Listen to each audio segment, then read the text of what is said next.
नमस्कार, चुनाव क्षेत्र में आपका स्वागत है। मैं हूं मुकेश कुमार। दोस्तों, लोकसभा चुनाव के मद्देनजर अब सबकी निगाहें तेलंगाना पर लगी हुई हैं। इस राज्य की 17 सीटों पर 13 मई को वोट डाले जाने वाले हैं। इस दक्षिणी राज्य से कांग्रेस को बड़ी उम्मीदें हैं। इसकी सबसे बड़ी वजह तो ये है कि पिछले विधानसभा चुनाव में उसका प्रदर्शन शानदार रहा था और प्रदेश में उसकी सरकार भी अच्छी चल रही है।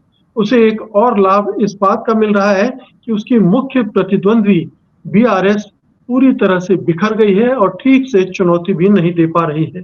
लेकिन इससे उसके सामने दूसरा खतरा भी पड़ा खड़ा हो गया है। ये खतरा उसे बीजेपी से है, क्योंकि उसने बीआरएस के बड़े नेताओं को तोड़कर टिकट दे दिया है। यानी बीआरएस का वोट बैंक किसी हद तक उसकी तरफ शिफ्ट हो सकता है।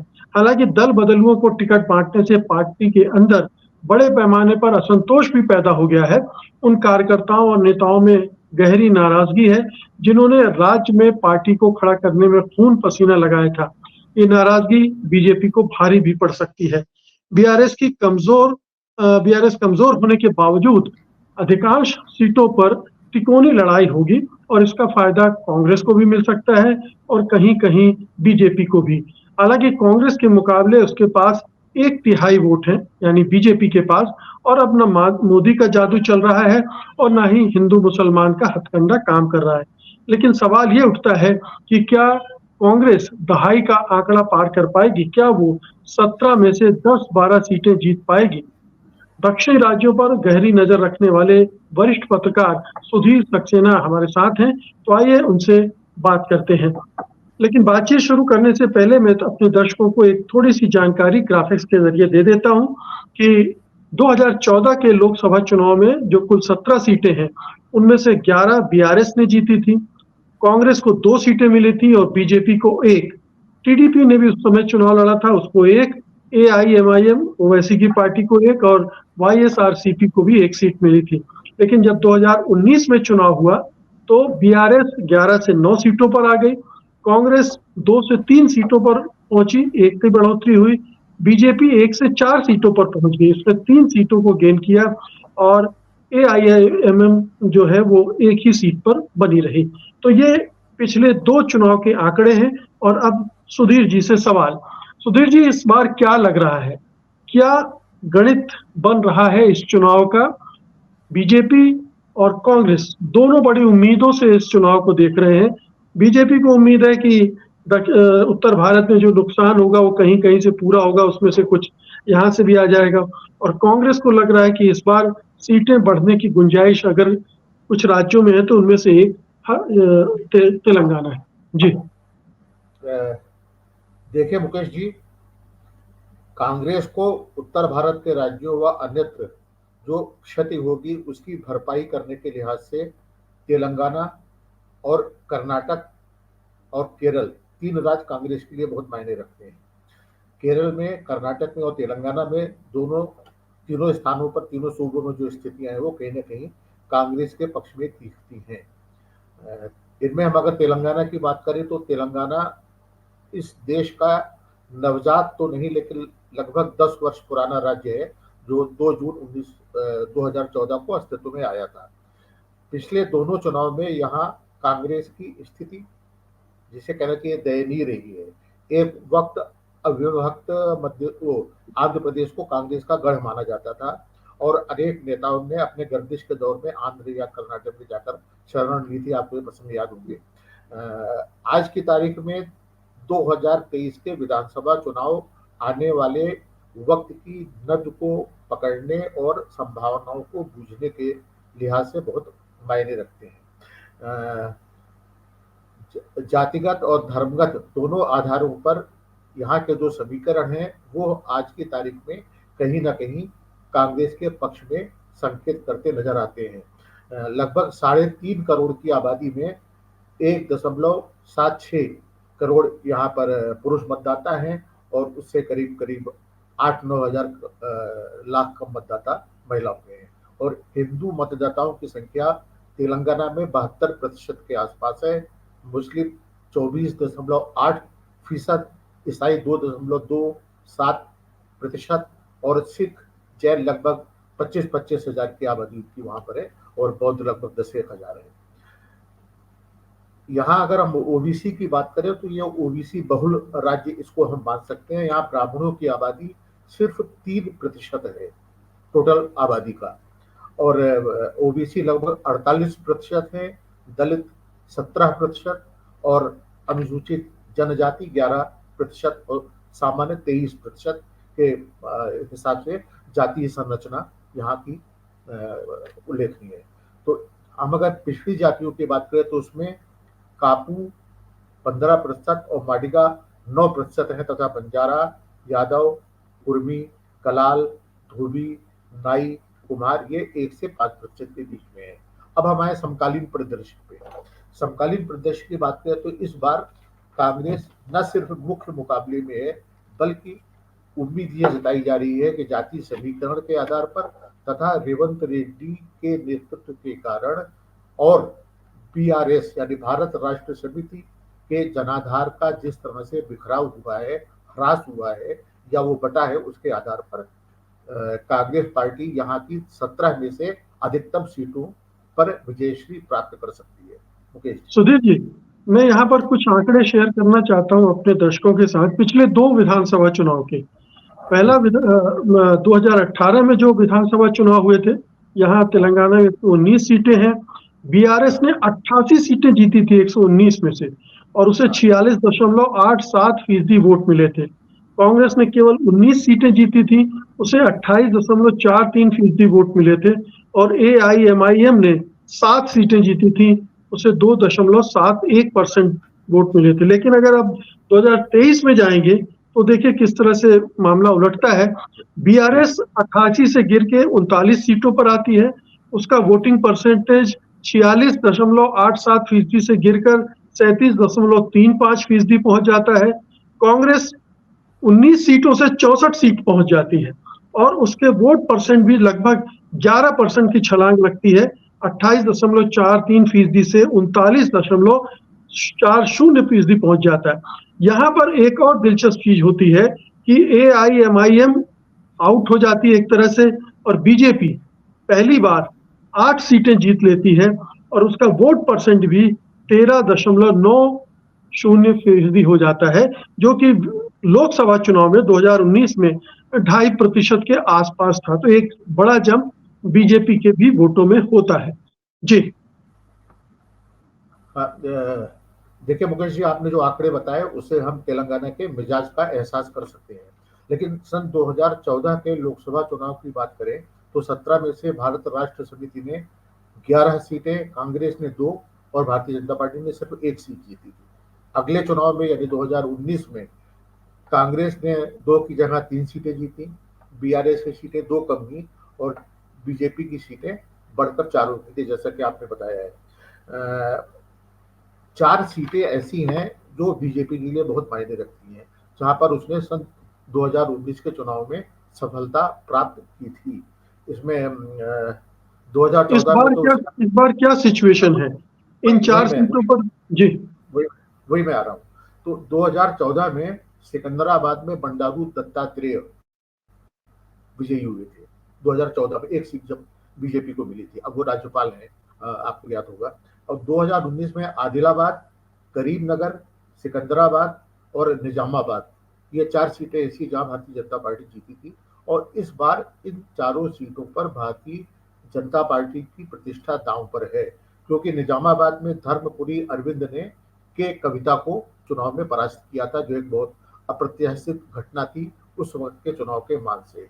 और कांग्रेस के लिए देखें तो कांग्रेस ने 2014 में सिर्फ 2 सीटों पर नागर कुरनूल और नलगोंडा में जीत दर्ज की थी, और 2019 में मल्काजगिरी, जो इस देश का सबसे विशालतम संसदीय क्षेत्र है, वहां से रेवंत रेड्डी जीतकर दिल्ली पहुंचे थे। उसके बाद उन्होंने तेलंगाना में वापसी की और कांग्रेस की सत्ता में वापसी के सारथी या नेतृत्व करता रहे वहां पर। इसके अलावा नलगोंडा और मुंगेर 3 सीटें कांग्रेस ने 2019 में अर्जित की थी। अब अगर हम इस बार का देखें तो भोंगीर में भी और चेलवेला में भी और हैदराबाद में भी तीनों सभी जगहों पर त्रिकोणीय संघर्ष है। ओवैसी के बारे में ये कहना मुश्किल है, जो कि जिनकी की हैदराबाद लगभग 40-50 सालों से जागीर रहा है और उनका इतिहास 1927 के से कहीं ना कहीं जुड़ता है, और रजाकारों से भी उनके रिश्ते, उनकी पार्टी के रिश्ते जुड़े जाते हैं। तो हैदराबाद में मुकाबला इस बार ओवैसी, ऑल इंडिया मजलिस इत्तेहादुल मुसलमीन के ओवैसी और भारतीय जनता पार्टी ने यहाँ बहुत सुविचारित रणनीति के तहत डॉक्टर माधवी लता को मैदान में उतारा है, जो बहुत सुशिक्षिता कलाकार हैं, सामाजिक कार्यों से जुड़ी रही हैं और तुर्श जुबान नेत्री हैं, और भारतीय जनता पार्टी को लगता है कि ध्रुवीकरण का लाभ उनको मिलेगा। लेकिन ये लेकिन देखना, घनघोर सांप्रदायिक है वो। जी उनका जी पूरा जी, अभियान पूरा पोलराइजेशन बेस्ड है, एंटी मुस्लिम प्लैंक पर वो चुनाव लड़ रही है। देखिए इनके गोशा महल के प्रत्याशी हों या हैदराबाद संसदीय क्षेत्र के प्रत्याशी हों, ये लोग बहुत तुर्श जुबान हैं। इनका एकमात्र आधार सांप्रदायिक ध्रुवीकरण के आधार पर, हैट्रेड स्पीच के आधार पर और हिंदू मुस्लिम के बीच दीवार या भेद खड़ा करके किसी भी तरह से लोकसभा या राज्यसभा का चुनाव या विधानसभा का चुनाव जीतना रहा है। यहाँ पर जी। कांग्रेस ने मोहम्मद वसी उल्लाह सबीर को अपना प्रत्याशी बनाया है, और वहाँ का जो एक थिंक टैंक है, वहाँ की एक महिला युवा नेत्री हैं सरवत, उनको वो भी निर्दलीय प्रत्याशी की हैसियत से है, किसी संगठन का उनको समर्थन हासिल है। लेकिन मुख्य मुकाबला कांग्रेस, एआईएमयूएम और बीजेपी के बीच में है। अब देखना ये होगा कि अगर मुसलमान वोटों का बंटवारा होता है तो कहीं ना कहीं उसका फायदा भारतीय जनता पार्टी को मिल सकता है। लेकिन ये आज की तारीख में ये कहना कठिन है। ध्रुवीकरण हैदराबाद में भी है, तेलंगाना में अन्यत्र भी है, लेकिन उस स्तर पर नहीं है जिस स्तर पर हम उत्तर भारत में देखते हैं। मुकेश जी। तो देखिए, मेरा एक सवाल ये है कि जो बीआरएस टूटी है, बिखरी है, उसके जी बहुत सारे नेताओं को बीजेपी ने तोड़ के अपने कैंडिडेट बनाया है। तो बीआरएस के कमजोर होने का फायदा किसको मिलता दिख रहा है? क्या बीजेपी वो एडवांटेज ले जाएगी, या कांग्रेस के लिए आसान हो गया अब जीतना? तिकोनी लड़ाई हो गई है, जो खिलाफ वोट हैं वो बटेंगे, कुछ बीजेपी को जाएंगे और उसकी जीत आसान हो सकती है। देखिए मुकेश जी, भारतीय जनता पार्टी की दिक्कत यह है कि वह तेलंगाना में फेसलेस है। कर्नाटक और तेलंगाना दोनों ऐसे राज्य हैं जहां उसके पास कोई बड़ा चमकीला चेहरा नहीं है, और जिस तरह से भारत राष्ट्र समिति के वोट बैंक का बिखराव हुआ है, और वहां पर केसीआर जिस तरीके से गर्दिश के दौर से गुजर रहे हैं, उसके बाद मुझे लगता है कि उसका लाभ भारतीय जनता पार्टी के बजाय रेवंत रेड्डी को मिलेगा, क्योंकि रेवंत रेड्डी की तोड़ ना तो बीआरएस के पास है और ना भारतीय जनता पार्टी के पास में है। और ऐसा नहीं है कि बीआरएस के नेता भारतीय जनता पार्टी में गए हैं। बीआरएस के अनिल कुमार रेड्डी कांग्रेस में आए, इवन भारतीय जनता पार्टी के राजगोपाल रेड्डी और विवेक वेंकट स्वामी जैसे नेता कांग्रेस में चले आए। तो रेवंत रेड्डी ने जिस तरीके से आक्रामक शैली अख्तियार की है और अपनी 6 गारंटियों को लागू किया है, उसका लाभ मुझे लगता है कि भारतीय जनता पार्टी के बजाय कहीं ना कहीं कांग्रेस को मिलेगा, और 17 में से एक दहाई से अधिक सीटें कांग्रेस तेलंगाना में हासिल कर सकती है। जी ये मुकेश। बताइए कि बीजेपी ने जो दूसरी पार्टियों को छोड़कर अपने कैंडिडेट बनाए हैं, उससे उनकी बीजेपी के अंदर बड़ा असंतोष है, ये बताया जा रहा है। नाराज हैं लोग, जो पुराने लोग हैं, कि भाई बाहर के लोग आ रहे हैं और उनको टिकटें मिल रही हैं, वो ऊपर जा रहे हैं, वो वहीं के वहीं खड़े हैं। क्या ये सचमुच में है, और है तो क्या ये भितरघात का खतरा बीजेपी के सामने है? देखिए ये फिनोमेना, ये टेंडेंसी तेलंगाना में ही नहीं पूरे देश में है। यहाँ तक कि मोदी और शाह के गृह प्रदेश गुजरात में भी यही हुआ है। बड़ी संख्या में उन्होंने पिछले चुनाव में और इस चुनाव में भूतपूर्व कांग्रेसियों को टिकट दिया है। मध्य प्रदेश में भी यही हुआ है, आंध्र में भी यही हो रहा है। जाहिर है कि इससे तेलंगाना में जो मूल काडर है, जो वहां पर बरसों से जिन लोगों ने भारतीय जनता पार्टी को मजबूत करने के लिए काम किया है, अपनी उपेक्षा से या कहीं ना कहीं दरकिनार किए जाने से उनमें असंतोष है, जिसका खामियाजा भारतीय जनता पार्टी को इन चुनावों में भुगतना पड़ सकता है। और मुझे लगता है पड़ सकता नहीं है, बल्कि इसका खामियाजा भुगतना पड़ेगा। और तेलंगाना में 17 सीटों में से भारतीय जनता पार्टी अगर अनुकूल परिस्थितियां उसके ध्रुवीकरण के नाते उसको कहीं ना कहीं मिलती हुई हैं, तो भी वह अपनी सीटों में बहुत ज्यादा इजाफा नहीं कर सकेगी। मुकेश, जी, लेकिन अपनी पुरानी सीटों को बरकरार रख सकती है वो। उसके पास 4 सीटें हैं, उसमें प्लस माइनस एक मान लीजिए, चार, तीन और पांच के बीच में वो सीटें दोहरा सकती है। लेकिन बीआरएस की स्थिति इतनी दयनीय है कि वह दहाई से सीधे 1, 2, 3 सीटों में सिमट जाएगी और अधिकांश सीटें वहां पर तेलंगाना में कांग्रेस को मिलने की संभावना नजर आती है। अभी आपने कहा कि कोई फेस नहीं है बीजेपी के पास राज्य में, जी, लेकिन बीजेपी तो मोदी के फेस पे चुनाव लड़ रही है। उसे स्थानीय कोई नेता उस तरह से चाहिए नहीं। हर जगह मोदी ही है। हर प्रदेश में मोदी जी के फेस पे चुनाव लड़ा जा रहा है। तो ये वोट तो मतलब विधानसभा का चुनाव होता तो ठीक है, लोकल लीडरशिप चाहिए उसको वोट डालने के लिए कि वो चीफ मिनिस्टर बनेगा। यहाँ तो प्रधानमंत्री और लोकसभा का चुनाव है। तो क्या ये अड़चन कैसे आ रही फिर? जी, कुछ तकनीकी प्रॉब्लम थी जी। जी, वो देखिए, सिर्फ तेलंगाना में ही नहीं, पूरे देश में भारतीय जनता पार्टी स्थानीय नेतृत्व या स्थानीय चेहरों के बजाय प्रधानमंत्री नरेंद्र मोदी के चेहरे पर चुनाव लड़ रही है और उसको मोदी मैजिक का भरोसा है। लेकिन आप दक्षिणवर्ती राज्यों में देखें तो कर्नाटक में मोदी लहर बिल्कुल निष्प्रभावी रही। वहां पर सिद्धरामैया और डी शिव कुमार के नेतृत्व में कांग्रेस फिर से सत्ता में आई। तमिलनाडु में स्टालिन के सामने इनके पास कोई चेहरा नहीं है। इसी तरह से दक्षिण भारत के राज्यों में, अब यहाँ तक कि उड़ीसा में पटनायक के मुकाबले इनके पास चेहरा नहीं है। तो उसका खामियाजा भारतीय जनता पार्टी को भुगतना पड़ रहा है। और मुझे लगता है कि तेलंगाना में भी इनके पास कोई चमकीला चेहरा न होने का नुकसान भारतीय जनता पार्टी को होगा। कर्नाटक में जय बजरंगबली का नारा देने के बावजूद और घोर सांप्रदायिक और घृणा में डूबे हुए भाषण देने के बावजूद भारतीय जनता पार्टी को कोई लाभ नहीं हुआ था। और रेवंत रेड्डी ने न सिर्फ भारतीय जनता पार्टी के नेताओं की लानत मलामत की है, बल्कि खुलकर यहाँ तक कहा है कि ओवैसी के अचकन के नीचे निक्कर है। उनका तात्पर्य यह है कि कहीं ना कहीं ओवैसी जैसे नेता आरएसएस से मिले हुए हैं और उनकी इस साफगोई का और जिस तरीके से उन्होंने अपनी गारंटियां लागू की हैं और जिस तरह से चुनाव प्रचार में आक्रामक शैली अख्तियार की है, मुझे लगता है कि उसका भारतीय जनता पार्टी के पास तेलंगाना में कोई जवाब या कोई तोड़ नहीं है। जी, मुकेश। सुधीर जी, क्या लग रहा है कौन से राष्ट्रीय मुद्दे हैं जो वहाँ चर्चा में हैं, जिनके आधार पर मतदाता वोट डाल सकते हैं?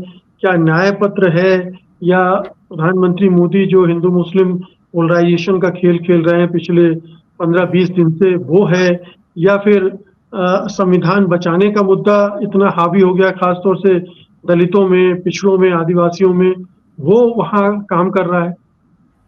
देखिए, रेवंत रेड्डी तो ये खुलकर कह रहे हैं कि नरेंद्र मोदी तेलंगाना के साथ अन्याय कर रहे हैं। उन्होंने कहा, बार बार कहा है और आज भी कह रहे हैं वो, कि नरेंद्र मोदी ने तेलंगाना के हितों का कोई ख्याल नहीं रखा है और वो यहाँ लोगों को डरा धमकाकर जो प्रोजेक्ट तेलंगाना में आने चाहिए थे उन्हें गुजरात ले जा रहे हैं। और उन्होंने कहा कि हम किसी को भी तेलंगों को यानी तेलंगाना वासियों को लूटने नहीं देंगे। और जो भी पार्टी तेलंगाना के हितों के खिलाफ काम करेगी यानी भारतीय जनता पार्टी, उसे तेलंगाना के लोग किसी भी प्रकार से उसका समर्थन नहीं करेंगे।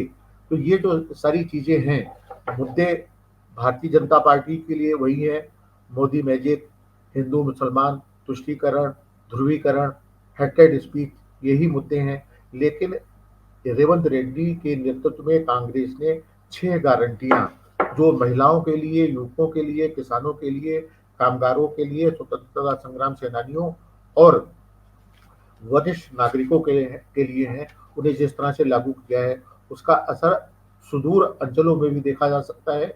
और तेलंगाना में ये चुनाव निर्णायक महत्व के होंगे।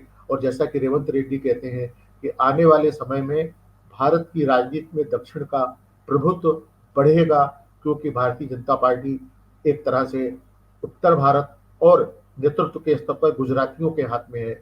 जबकि राष्ट्रीय स्तर पर चाहे वो स्टालिन हो, चाहे वो राहुल गांधी वायनाड से चुनाव लड़ रहे हों, या डीके शिव कुमार हों, या रेवंत रेड्डी हों, या अन्य नेता हों, उससे कहीं ना कहीं उनकी वॉइस राष्ट्रीय राजनीति में आने वाले दिनों में मजबूत होगी।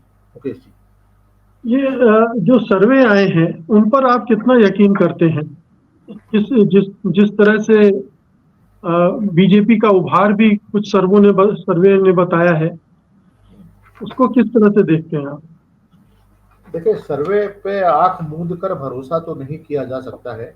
पिछले चुनाव में, चाहे वो लोकसभा के चुनाव हो, चाहे विधानसभा के चुनाव हो, हमने सर्वेक्षणों के नतीजों का हश्र देखा है। लेकिन इस बार ऐसा प्रतीत होता है कि कांग्रेस का वोट बैंक तेलंगाना में लगभग 49% तक जा सकता है, और बीआरएस का जनाधार उसमें बहुत हम तगड़ी या बहुत ही महत्वपूर्ण गिरावट हमें देखने को मिलेगी। एआईएमए तो सिर्फ हैदराबाद तक सीमित है, इसलिए मुख्य लड़ाई अब वहाँ भारतीय जनता पार्टी और कांग्रेस के बीच में है। लेकिन भारतीय जनता पार्टी का जनाधार तेलंगाना के ग्रामीण क्षेत्रों में उतना नहीं है जितना कि कांग्रेस का है। कांग्रेस 10 साल तक तेलंगाना में पिछड़ी भले ही रही हो, लेकिन अविभक्त मध्य प्रदेश, अविभक्त आंध्र प्रदेश में उसका जनाधार व्यापक था, और बरसों उसने वहां पर शासन किया है। मुकेश जी, ये बताएं कि फाइनली आप क्या सोच रहे हैं? ये एक कोई ऐसी लहर है, कोई अंडर करंट है लोगों में जो किसी एक तरफ जाता हुआ दिख रहा है, या बहुत ही सामान्य किस्म का चुनाव है? रेवंत रेड्डी की गारंटियां हैं, वो काम कर रही हैं, पोलराइजेशन वर्क नहीं कर रहा है, मोदी मैजिक काम नहीं कर रहा है, और राहुल गांधी की यात्रा का भी कुछ असर होगा, वो सारा काम कर रहा है कांग्रेस के फेवर में। और जैसा आपने कहा कि दहाई की संख्या पार कर सकता है, 10-12 सीटें तक आ सकती हैं। क्या ये सिचुएशन आप देख रहे हैं? देखिए, नजूमी की तरह भविष्यवाणी करना तो बड़ा कठिन होता है, लेकिन जो समीकरण जिस तरह से बन रहे हैं, जो मुद्दे हवा में तैर रहे हैं, जो चीजें लोगों को अपील कर रही हैं, उनके आधार पर मुझे लगता है कि तेलंगाना में भारतीय जनता पार्टी को कहीं न कहीं निराशा का सामना करना पड़ेगा। और जिस तरह से ध्रुवीकरण के अमोघ हथियार के बल पर भारतीय जनता पार्टी तेलंगाना में उत्तर भारत के राज्यों की तरह सफलता अर्जित करनी चाहती है, वो उससे दूर रहेगी। कुल 17 सीटों की बात हमने और आपने अभी की, उन पे हमने सीटवार विश्लेषण तो नहीं किया, लेकिन ओवरऑल एक सरसरी निगाह डाली। उससे मुझे लगता है कि तेलंगाना में समीकरण बदलेंगे। बीआरएस की जगह इस बार कांग्रेस ले लेगी। भारतीय जनता पार्टी लगभग उतनी ही सीटों पर जीत सकती है, और कांग्रेस जो 2-3 सीटें जीतती रही है पिछले दोनों चुनाव में, उस पायदान पर आकर कहीं ना कहीं बीआरएस खड़ी हो जाएगी, और यही अंततः तेलंगाना का परिदृश्य मुझे बनता दिखाई दे रहा है। जी, मुकेश जी। हमने सर्वे की बात की थी। मेरे सामने सर्वे हैं जी। जिसमें इंडिया को करीब 42-43% वोटों की बात की जा रही, परसेंट वोटों की, और बीआरएस और एनडीए जो है वो 25-26-27 के आसपास है। यानी तकरीबन 15% की लीड कांग्रेस को है। 15% की लीड एक तरह से स्वीप का संकेत देती है कि कांग्रेस स्वीप कर सकती है, 10-12-14 कोई भी कहीं भी पहुंच सकती है वो। अब डिपेंड करता है कंस्टिट्यूंसी टू कंस्टिट्यूंसी, क्योंकि ट्राई एंगुलर फाइट में कई बार ये वोट परसेंटेज उस तरह से वर्क नहीं करता है। लेकिन ये साफ दिख रहा है कि कांग्रेस को बहुत जबरदस्त एडवांटेज है, और तेलंगाना से वो एक बड़ा गेन गेन की उम्मीद कर सकती है। जी, मुकेश जी, सिर्फ तेलंगाना ही नहीं बल्कि कर्नाटक, केरल और तेलंगाना, 3 राज्यों में कांग्रेस गेन करेगी। तमिलनाडु और आंध्र में ब्लॉक, इंडिया ब्लॉक जिसकी बात करते हैं, लेकिन आंध्र में परिदृश्य कांग्रेस के लिए उतना सुखद नहीं है। शर्मिला के नेतृत्व में कांग्रेस वहां वापसी की कोशिश जरूर कर रही है, लेकिन वहां पर लड़ाई पेचीदा है और समीकरण बड़े उलझे हुए हैं। लेकिन केरल में, तमिलनाडु में, तेलंगाना और कर्नाटक में मुझे लगता है समीकरण इस तरह के हैं कि आईएनडीआईए ब्लॉक वहां पर अधिकतम सीटों को जीतने की उम्मीद कर सकता है। बहुत बहुत शुक्रिया सुधीर जी, इस बातचीत के लिए आपका धन्यवाद। नमस्कार।